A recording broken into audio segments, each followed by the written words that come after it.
注意看，眼前这个女人刚出嫁，婆家就要验证她的清白。先是铺上一层白布，接着在上面撒上草木灰，让女人脱掉衣服蹲在上面，随后拔下大公鸡的毛，扫一扫她的鼻孔，直到她受不了。幸好底下的草木灰没有移动，这证明女人是一个完整品。而他们之所以会这么做，是因为不久前柳家的迎亲队在过沙漠时意外遇见了土匪。看见这一幕，媒婆一脸淡定，她知道这是白风寨的人，于是抓起沙子将脸弄脏，接着直接跪在对方面前，将手上的戒指摘下，恳求他们放过。眼看媒婆那么懂人情世故，土匪也准备就这样放行。不料在这时，新娘好奇地掀起了盖头，她美丽的外表瞬间吸引了土匪，当即就要强行将她带回去当压寨夫人。一瞬间，迎亲的人全部开始四处逃窜，只有五魁没有放弃新娘，带着她一起逃跑，但双脚难敌四腿，很快他们便被土匪围住。带头的人拿刀让五魁滚开。看见这一幕，新娘只能无奈地说：“别杀人，我跟你们走就是了。”但五魁却不想放弃，结果差点断子绝孙。而此时的柳家还在等着新娘，没想到等来的是死里逃生的媒婆。他们连忙将事情说了出来。新郎听见妻子被抢，气得直接跑回房间，准备拿东西救人。他踩着凳子准备取出篮子里的炸药，结果凳子不太稳，人和篮子一起摔在了地上。等太太赶来时，儿子已经粉身碎骨，他受不了刺激，当场晕了过去。另一边，五魁的爸妈也找到了他，想把他带回家，但遭到了拒绝。他要去救那个新娘，因为对方救了他的命。很快他便赶到寨子里，但没想到的是，所谓的寨主竟然是一个文质彬彬的人。他看五魁饿极了，于是先让他吃饭。吃完饭后，五魁表明了自己的来意。得知一切，寨主没有露出什么凶恶的面貌，而是让手下端来2碗酒，再牵来一条狗，让那狗将酒喝掉。结果喝完之后，没多久就倒在地上。他直接告诉五魁，酒里就是有毒，只要他喝下去，他们就把新娘放了。听见这话，五魁完全没有犹豫，直接感情深一口闷。很快，五魁和新娘都被放了出来。其实酒里完全没有下毒，寨主只是想试试五魁想救新娘的决心。在临走前，寨主觉得五魁是个有情有义的汉子，想将他拉入伙。五魁对他磕头感谢，但是拒绝了他的好意，因为他还要把新娘送回柳家。随后他背着新娘开始上路，新娘也盖上红带头，期待新婚的到来。但她万万想不到，自己的丈夫早已经没了，从没见过这样的婚礼。新娘竟然跟一个木头拜堂，院内一片红庆，而院外则白纸满天飞。接着一群人抬起红色棺材，此时新娘被绑在白色的花轿里，他们居然婚事和丧事一起举行。原因是因为新郎已经去世，但那时的婚依旧得结，于是他们做了一个木头人，代替儿子和新娘结婚。婚后他们也要像正常夫妻一样，每天一起睡觉。他看着床上的木桩，心里痛苦不已，这就是让他守活寡，这样的生活让他难以接受，也对新郎有了怨心，但没办法逃跑，而且除了没有男人，这里对他还不错，于是他便不再多想。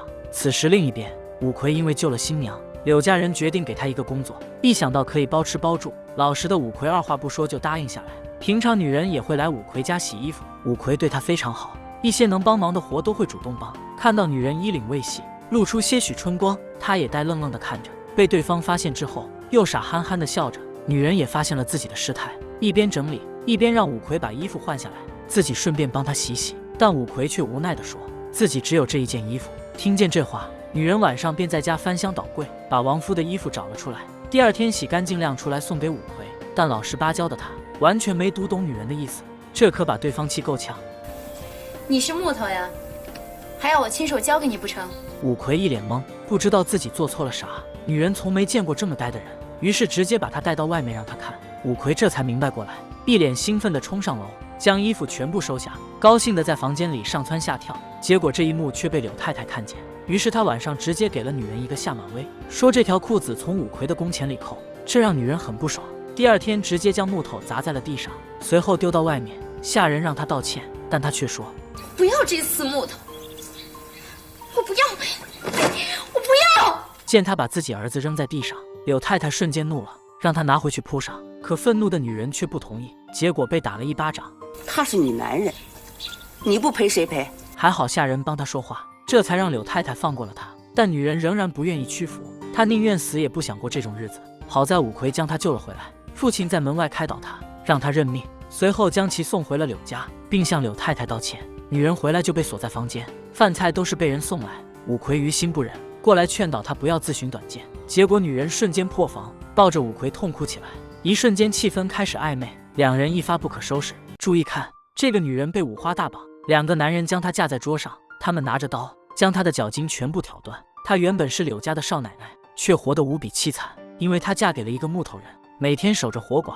和五魁在一起之后，她慢慢开朗起来，但五魁却觉得良心不安，对不起收留她的柳家，于是经常躲着对方。而女人依旧处心积虑想逃离这里，但每次下人都跪在地上求她，让她不忍心对方受罚。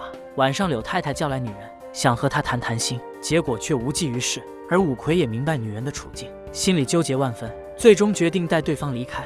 晚上他带好行李，想去投靠白风寨。